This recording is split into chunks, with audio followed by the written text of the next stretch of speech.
We're going to spend a few days in section 1.3, and section 1.3 has to do with square roots. So today I want you to be able to use the Pythagorean theorem, and it's really important that you know how to name the sides of a right triangle. Now, we can just use this on a right triangle, and this symbol here indicates that we have a right angle, so that makes it a right triangle. The hypotenuse is always across from the right angle.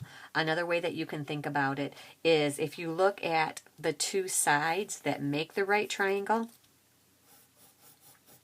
the hypotenuse is not one of them. So it's always the longest side. It's always across from the right angle.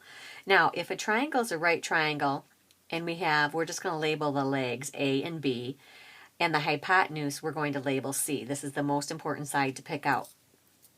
Then A squared plus B squared equals C squared. Now, you've worked with that before. So I'm just going to put a box around here so you can refer back to that.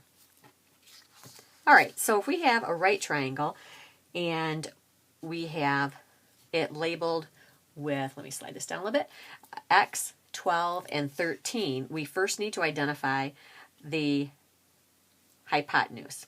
So across from the right angle is the hypotenuse. So this is going to be side C. Now, it does not matter which one we call A or which one we call B, because we know from the commutative property that we can flip-flop these values and we still get the same answer, because 3 plus 4 is the same as 4 plus 3. But C has to be on the side by itself. Okay, so we labeled A, B, and C. Now we're going to plug the values in to the Pythagorean theorem. So here is our theorem. And we'll just say A is x, so we square it. So x squared plus B is 12, 12 squared equals C squared, which is 13 squared. All right, now we're just going to simplify. So I'm just going to rewrite here x squared.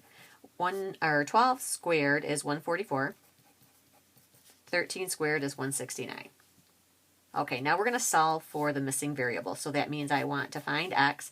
I'm going to subtract 144 from each side, and I end up with x squared equals 25. Now, I don't want x squared. I want just the side x. So I'm going to take the square root of both sides, and I end up with x equals 5. And we don't have any units listed, so we're just going to leave it like that.